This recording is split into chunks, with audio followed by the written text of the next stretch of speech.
Band, thanks for joining us. My pleasure, Greg. Thank you so much for having me. What I want to know is, what was the spark that lit your flame for music in the first place? Well, that's easy. I remember one evening, I was at home with my mum and dad, and we had a little black and white telly in the 60s. And all of a sudden there's this Dave Brubeck quartet's up there, live TV, because in those days we didn't have stream videos and whatnot. It was all live in the 60s in England. And Joe went off on this drum solo. And I was like mesmerised. I sat in front of the TV. My old man's doing the ironing. My mum's out cooking dinner and whatever she was doing in the kitchen. And I just was transfixed. And Joe Morello was the spark that made me go, I want to do that. And I remember saying to my dad, I wanted to be just like Joe Morello. My old man turned around, he says, you will never be as good as Joe Morello, son. Which is true. And that was it. That was the spark that fired me off on my drumming career or adventure. So once you started playing drums, who were the other drummers that you were admiring along the way? Pretty much in order was Ringo Starr, was my first hero. And sidebar to this, I met him in Florida about 6-7 weeks ago. He did a show down there with his all-star band. And I actually got to meet Ringo and tell him this story, that he was my hero. Poster on the wall that my mum had bought me. And he was just amazing. I mean, you know, a 10 and a half, 11-year-old kid watching the Beatles on a telly. And Ringo with his sweeping on his hi-hat and he's dancing while he's playing. He used to say, I tell you, it looked like he was standing up when he was playing. But he was my first true hero as a drummer. Although I was inspired by Joe Morello to want to be a drummer, Ringo was my first hero. And then Charlie Watts. And in this order, it was Ringo, Charlie, Keith Moon. When I saw Keith Moon, I was like, this is unheard of. Where's this guy come from? He doesn't live on Earth, you know. He's from another world, you know. And then, of course, a wonderful two of them we don't have with us, but it was John Bonham. So those four guys were my main inspiration as players. That kind of, I guess, moulded my style of playing. Those four guys, and obviously Joe Morello. It's five guys really, but. A couple of your earliest bands were Streetwalkers and Pat Travers Band. What did you learn from your time in those bands that you took into Iron Maiden? Well, I learned a lot more discipline through with Streetwalkers. It wasn't so much a democracy. Now most bands, it's very democratic. You know, a band is a band. You all, you know, although I'll move on to Iron Maiden in a moment, but you know, you all make the decisions together, and you know where you're going to go with the music, what gigs you want to play, and you know, it's a band, and so Streetwalkers were a little bit different. They were just, there was Charlie Whitney and Roger Chapman came out of a band called Family, so they kind of ran the ship, and you know, you kind of were told to toe the line. You're going to do this. You're going to do. You didn't have an opinion, although I did. Most drummers do, you know, because we're sitting at the back, we see a lot more going on than those guys. And also there's more, sometimes we see things as, you know, we don't get the, you know, credit as other guys up front do, you know, he's just a drummer out the back, you know. We see things a little bit in terms of business. I found out a few things that were going on with Streetwalkers. I aired my opinions and I got fired for them. So my lesson was keep your mouth shut. You know, I learned quite a lot from those guys. Pat Travers was pretty much the same. He was a good mate. It was a band for a wee while until certain things went, and I stepped forward. And I did learn a lot about how to approach being heard.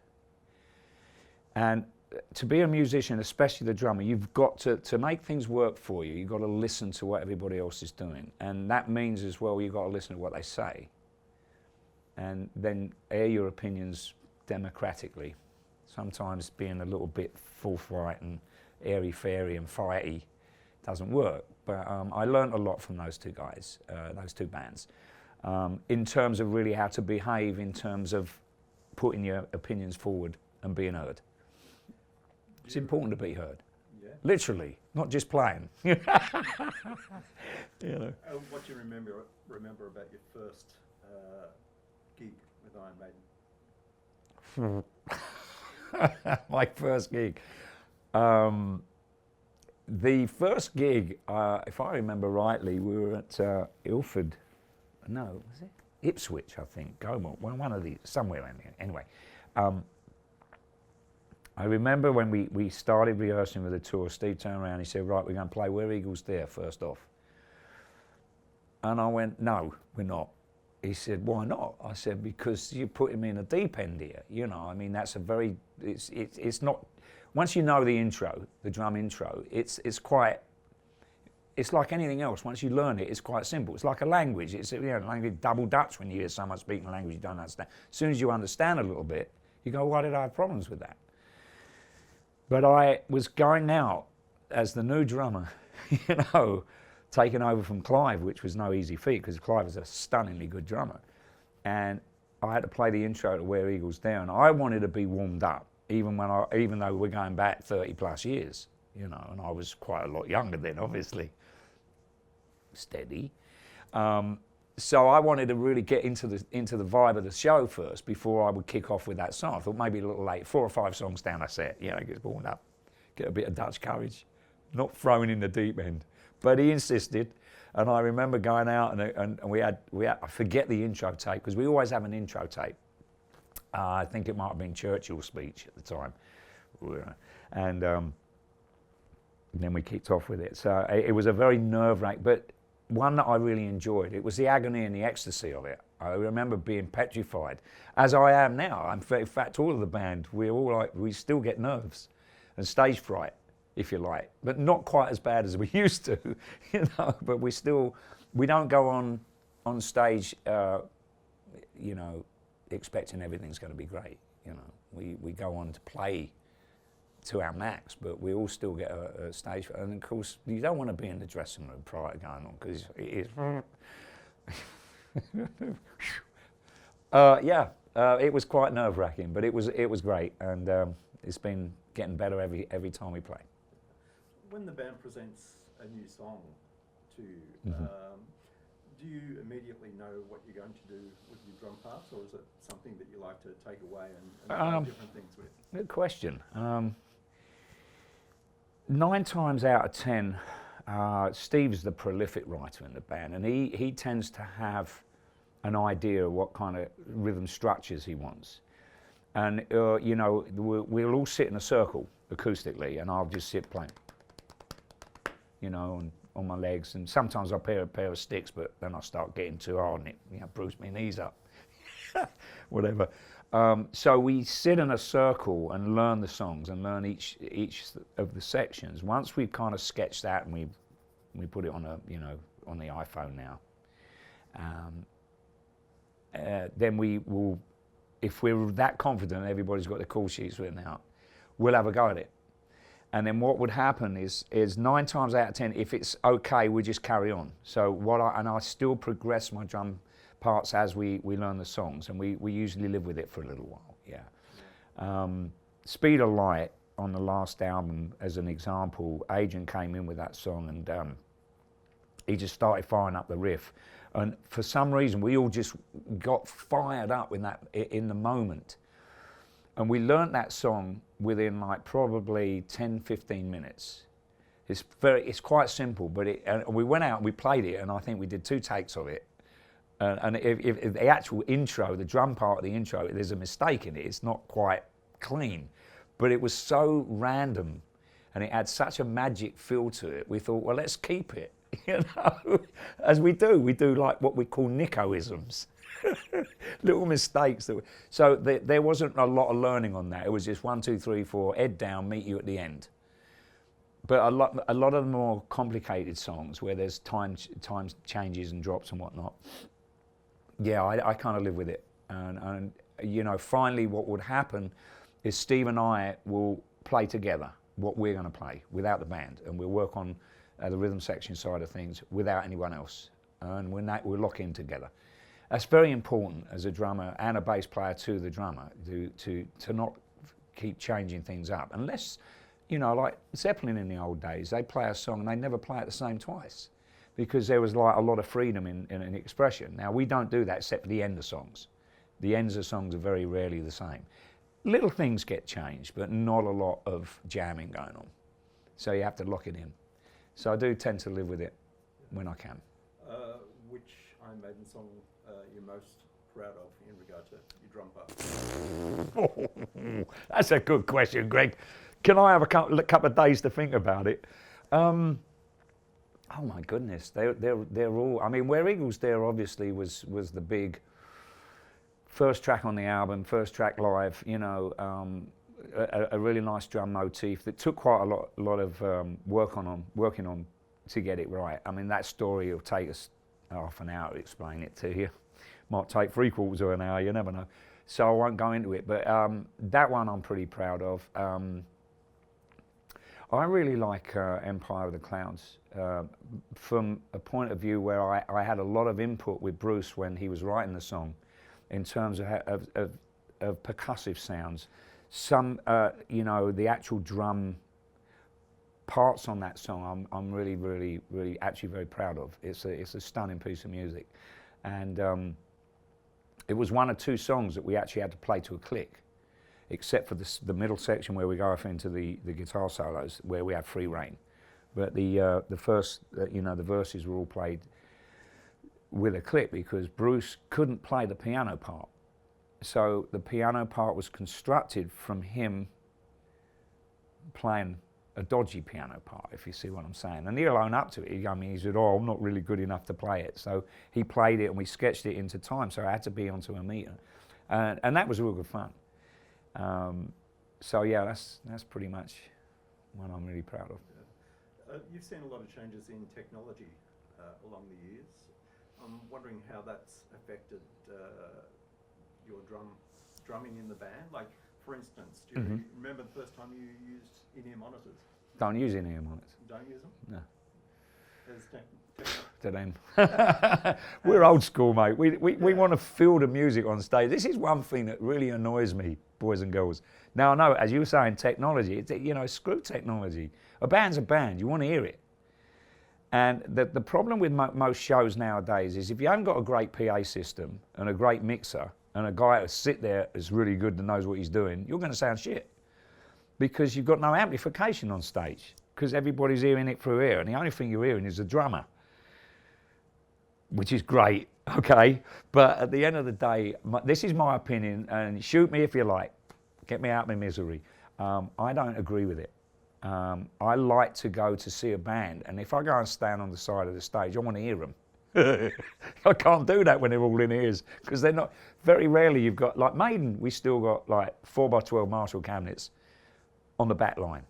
Now the guitar players have are all in ears, so their levels have come down somewhat, which is great for me because I can really hear Steve now because he turns up. I do not particularly care for it. So I tried them. The problem that I have as a drummer is I want to hear my drum set. Acoustic. It's an acoustic instrument. It's not supposed to be played through little speakers in your ear holes. Right? You're supposed to hear it and feel it. I have an HK rig with two 600-watt Crown amps driving it. And so I've got my own mini PA system. Now I'm in a little box at the back. Now if that goes off, I can only hear this. A bit of the room, you know. So I'm not the one to talk to about technology today. I mean, it works. And, you know, some of these bands I've seen, you know, Def Leppard especially, you know, they sound just like the record live.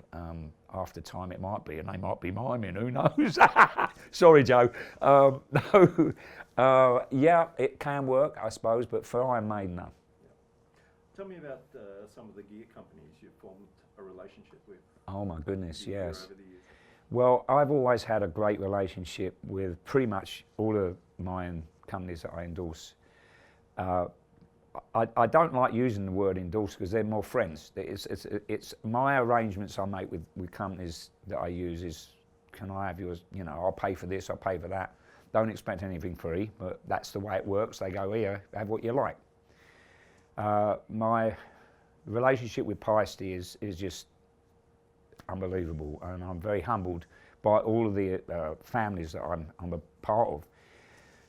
None more so than Sonor.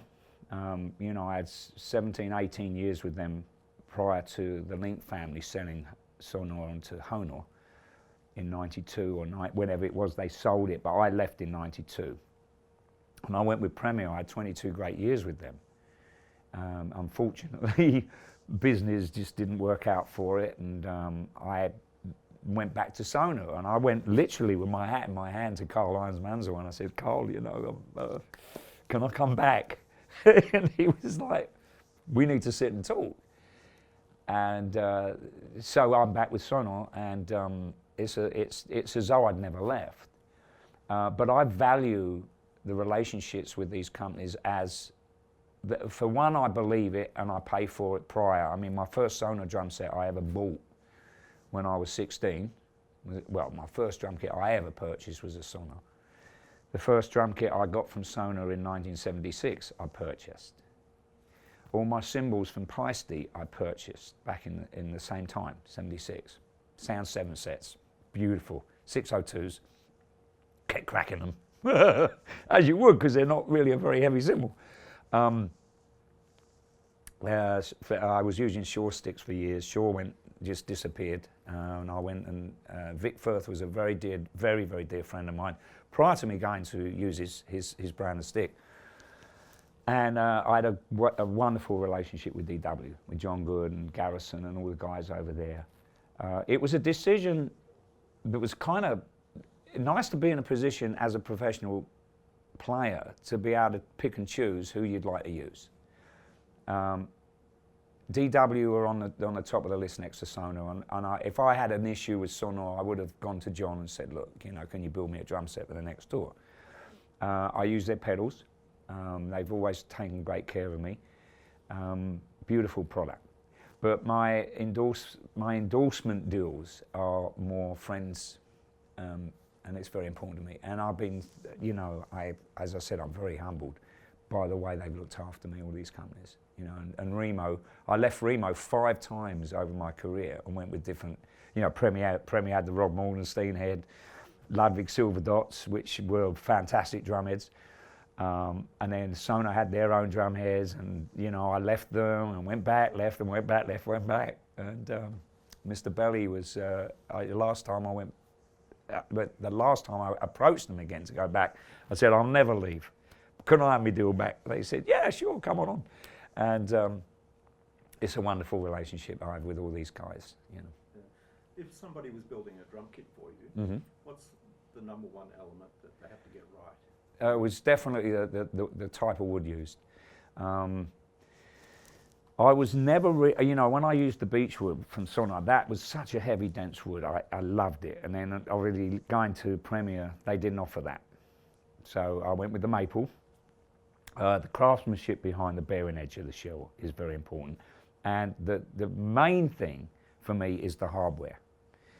I was spoilt with Horselink, the signature line with Sonor. That was stunning. There's nothing being produced today that comes close to it, in my opinion. Even the stuff that Sonor have got now, you know, with their hardware. But it's the craftsmanship behind the manufacture of the shell and what holds it all together. That's totally important. And then the cosmetic side of it is how we finish the drum set, which is really, it's like buying a car. You know, you want the black one? No, can I have the red? You know, that's really the thrill of the drum set. But the most important thing is how those shells are made, and the precision of the bearing edges are very important. Yeah. You've never been a fan of the double kick. Why is that? Well, you know I don't. You know how to put me on the spot, don't you? Well, I'm not. No, I haven't been a fan of it. It's just that I think the way I grew up playing, being inspired by it. You know, I know Mooney had 2 bass drums, but you know, contrary to belief, he didn't use the left one. He only used it to mount a couple of tom-toms. You know, and I don't know. It was just old school for me, you know. And I see these guys, you know, Dave Lombardo and Thomas Lang and all these fans, Terry Bozzio. These guys that are just, I mean, just to name a few, masters. And the thing is, it's another digit, if you like. It's another limb, and it's. If you're going to do it, you have to practice at it and go for it. And these guys have done that. And I'm just a lazy, old-fashioned git that likes to play one bass drum. And that's my style. I've just stuck with that. And it's not that I don't care for double bass drum players. I think there's some wonderful players out there that really, really can. And, you know, Derek Roddy, for crying out loud. All these guys, super fast, you know. Master blaster beats, whatever they're called. It's beyond me. So yeah, I do appreciate them, and the talent is amazing that these guys, you know, how they play these double bass drum parts. But I've just always been old school. Yeah. Not many of us are left, you know. What about the nights where things didn't go so right? What do you mean, every night? Any falling off the drum stool story or anything like that? Oh. Well, there's one night springs to mind when we were doing 5 or 6 nights at Hammersmith Odeon. It's where the full side of Live After Death came out back in '85, and we recorded the full side, it's a double album, and the songs were taken from Hammersmith Odeon as well as Long Beach Arena, just up the road here. And we were doing Flight of Icarus in those days, right?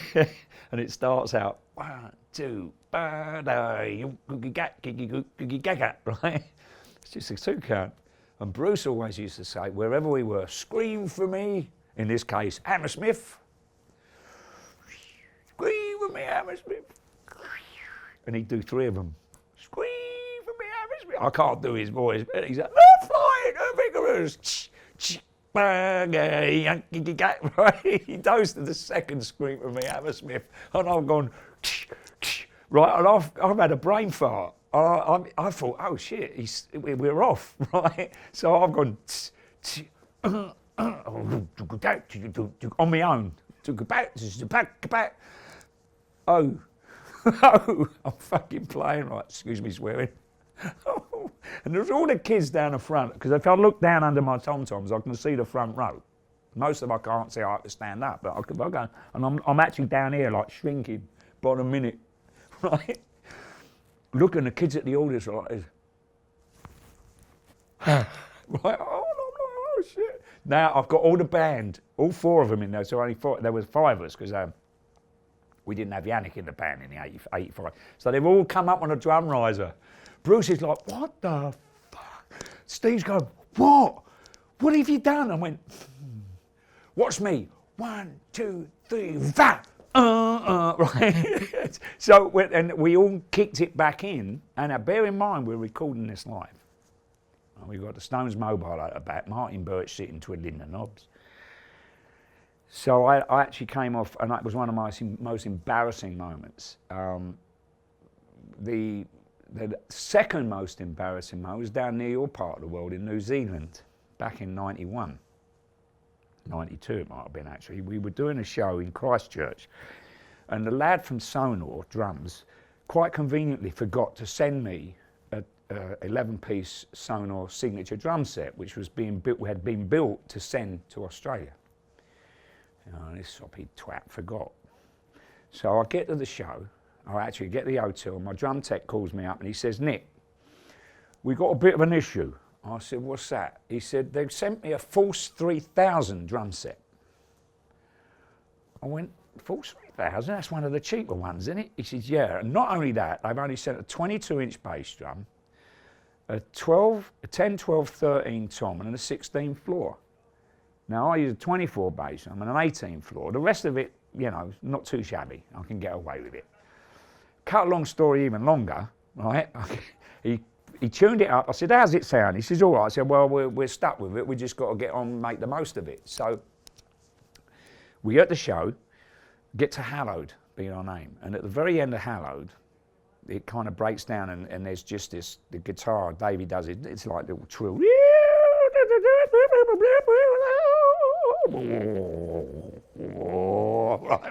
all the widdly stuff, you know, and it ends on a right? But while he's doing all these widdlies, I stand on the floor tom. It's always been a thing that I don't do it anymore because of this reason. So I stood up on the floor tom, and the tom didn't like it very much. And the leg of the floor tom went bing, like this. It's gone that way. I've gone backwards, landed on the drum stool, right? And that didn't do my back very good, ladies and gentlemen. Landed on the drum stool, right? Now I'm like,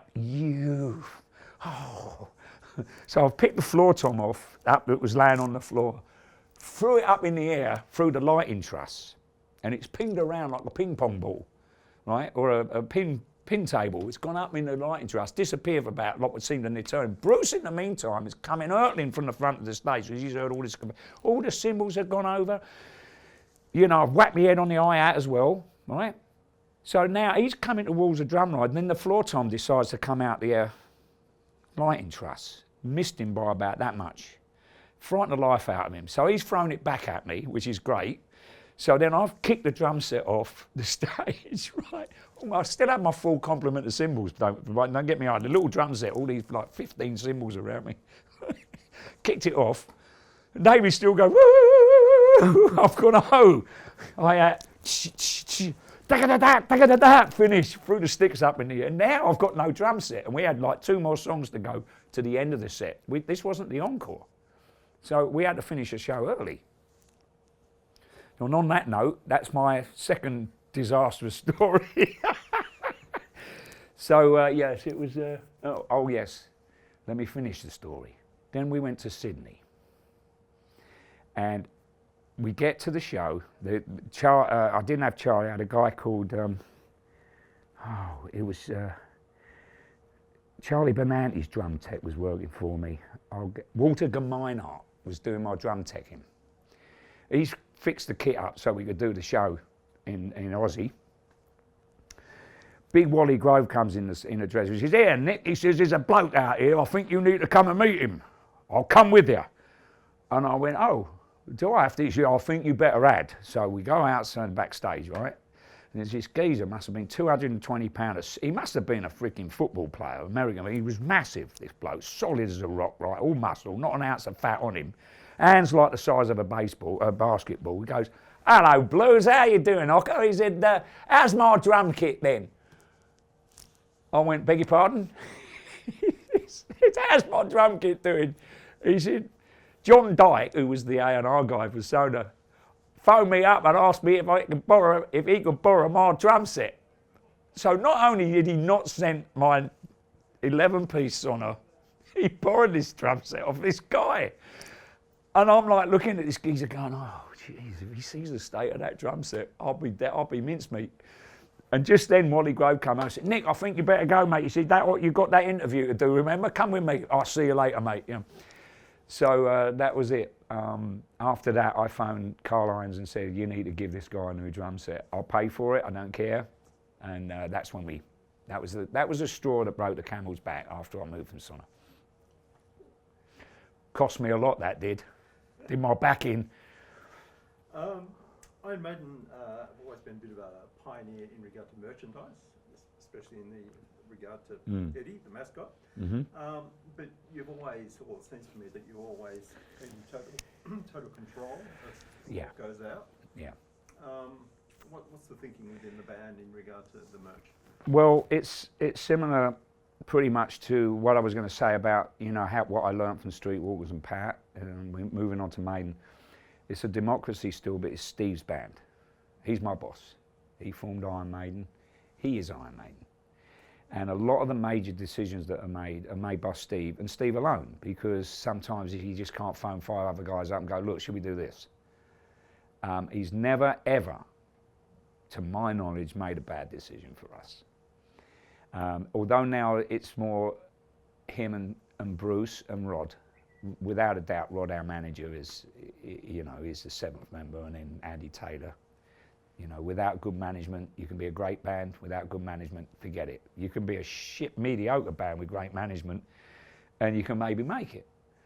but it goes hand in hand. But so going back to the merchandise, everything is really governed by pretty much Rod. Rod is really, he came up with from the early days in '79 when Eddie was just a kabuki mask behind Clive. You know, that is what red lights in the eyes, and it gobbed out the old theatrical blood, the end of Iron Maiden, you know. Most of it would go over Clive, poor sod. He had to clean his drum set up afterwards. But, you know, Rod came up with the idea of actually animating Eddie and putting a body on him and making him, you know, follow the artwork of Iron Maiden, the first album, you know, with the stringy yellow Eddie. And that set precedent. And there's a story, it's a cartoon character. People have like looked at it and go, oh, they're demons, you know, oh, they're a satanic band, you know, far furthest from the truth. Great marketing. But all the decisions have always made primarily because we love it, and then what our fans want. We're a very selfish band when it comes to that. You know, we do what we want to do, but we know at the back of it we can't have done this, or we can't be in this wonderful position to do it without all of our amazing fans around the world. And every band says they've got the best fans in the world. Well, I know we've got the best fans in the world. So thank you to you lot. Much from my heart, love and, you know, peace. Ringo. Ooh. So the quality of the merchandise is always primary, and we've been blessed to have Barry Drinkwater from Global Merchandising now that's been with us from day one. And so it's all the artwork, and it's been thrown out to different artists as well over the years. And Derek Riz was the first and foremost famous artist to do Eddie. But yeah, it's really controlled by Rod and Steve and Bruce more so than the rest of us. We put ideas in the pot, but you know, 9 times out of 10 we'll turn up on the, like for the next Legacy of the Beast tour. They've already got the artwork sorted out, and you know, you can put your tuppence halfpenny worth in and go, oh, I don't like that, too bloody bad. Off you go, we've decided we like it. So your democracy falls apart straight away, right? So yeah, the control is pretty much Rod and Steve and Bruce when it comes to that. We're here at the NAMM Show. Do you enjoy coming to NAMM? I love it. Yeah. I love it. I've got a very important announcement I'm making on the opening day, Thursday. If I'm not sure when you guys and girls will be watching this, if you do at all, because when they get to the editing room, they're going to go, oh, that's going. Oh, hello, and you get, hi, I'm Nicko, goodbye. Anyway, I got a big announcement I'm making at the Sonar stand tomorrow, 2 minutes to 4. And if you think about it, it will be 2 minutes to midnight in England. Very, very good news coming. So, but beside that, it gives me a chance to actually come and see all the guys in my families, my various families, and get to see what everybody else is at. And I love that because I instill in my heart, after 50 odd years of playing the drums, hang on a minute, it's more than 50. Oh no! I still like the little boy that I was when I first went to the Berry's music shop in Haringey in North London, and saw 2 or 3 drum sets set out. And you know, I remember there was an Ajax drum kit, a Broadway drum set, and a Premier in this drum shop. But it actually was a music shop. It just had a drum section, and I still get that vibe when I look at something new. And you know, I'm very much critical. I like critique something. Oh, that ain't going to work. You know. In an age where people buy a lot of stuff online, Mm-hmm. how important was that drum shop? Oh, without a doubt. I still, you know, like it's great looking at online and going, if you know, say for instance, you go, right, I want to go and buy a super classic Ludwig, just for a drum set. You can't buy, well, you can probably buy a new version of it, like you can the Sonar Vintage, which was the same drum set recreated that I first bought in 1967. And yeah, that's fine. But if you are kind of a new guy that's going out, you've got a certain amount of money. You don't want to just go and buy any old willy-nilly within your price line, because you don't know what it's going to sound like. But if you're starting off, really it doesn't matter so much, because you know, everyone says it. My dad said to me, oh, you want to be a drummer? So I'm a 5-minute bloody wonder. When he bought my first drum set, Mum and Dad, it was going to be a 5-minute wonder. I think every mum and dad says that about any child that gets into it. You're a 5-minute one, I'll spend all that bloody money, and a 5p and that thing will be on a Nintendo, whatever. But you need to, I think the old days with music shops, you can go in, and 9 times out of 10 now you can play the drum sets. When I was going to music, you couldn't play them unless somebody you knew would say, go on, you have 5 things, you have a couple of minutes.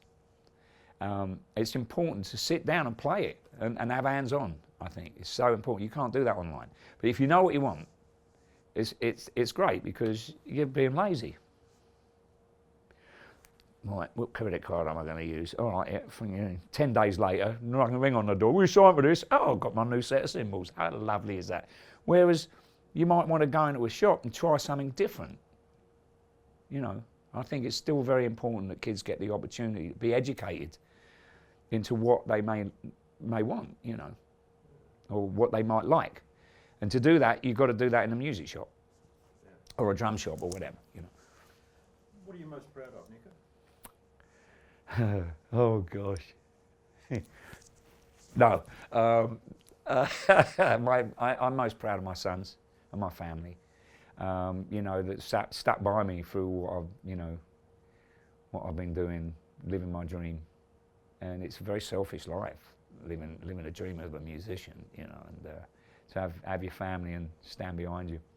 So I'm very proud of that. I'm very proud of the fact that I've been able to take what I learned from Streetwalkers and Pat Travers and applied it in my job with Maiden. There was a time when I first joined the band where we all had the same. I've got to say this: these guys are all the same as they were when I met them. Bruce, with the fact that Bruce has changed. Bruce has been through an awful lot in his life.